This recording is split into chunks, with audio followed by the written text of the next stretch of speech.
Soybean চলুন দেখে নিই। সয়াবিনটা প্রথমে গরম জলের মধ্যে একটু নুন দিয়ে ভিজিয়ে দিলাম। এদিকে কড়াইয়ের মধ্যে পরিমাণ মতো তেল দিয়ে তাতে জিরে, শুকনো লঙ্কা, তেজপাতা ফোড়ন দিয়ে আলুগুলোকে দিয়ে দিলাম। সয়াবিনগুলো ভিজে গেছে, সেগুলো ভালোভাবে নেড়ে তুলে নিলাম একটা পাত্রে। এদিকে আলুও ভাজা হয়ে গেছে, তার মধ্যে দিয়ে দিলাম স্বাদ মতো নুন, হলুদ, কাশ্মীরি লঙ্কা গুঁড়ো, একটু ঝাল লঙ্কা গুঁড়ো দিয়ে ভালোভাবে নাড়াচাড়া করে সয়াবিনগুলো দিয়ে দিলাম।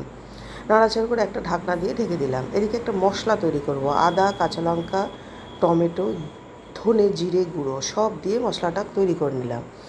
এদিকে সয়াবিন আলু ভালোই ভাজা ভাজা হয়ে গেছে।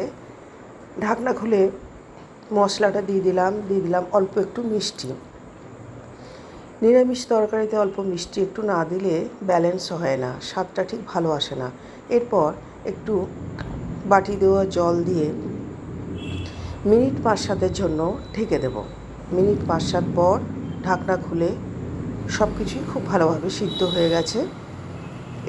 এইরকমই একটু রসা রসা রাখবো, তার জন্য ওপর থেকে দিয়ে দিলাম একটু হিং, এটাতে স্মেলটা ভালো আসবে। ব্যাস তৈরি হয়ে গেল সয়াবিন।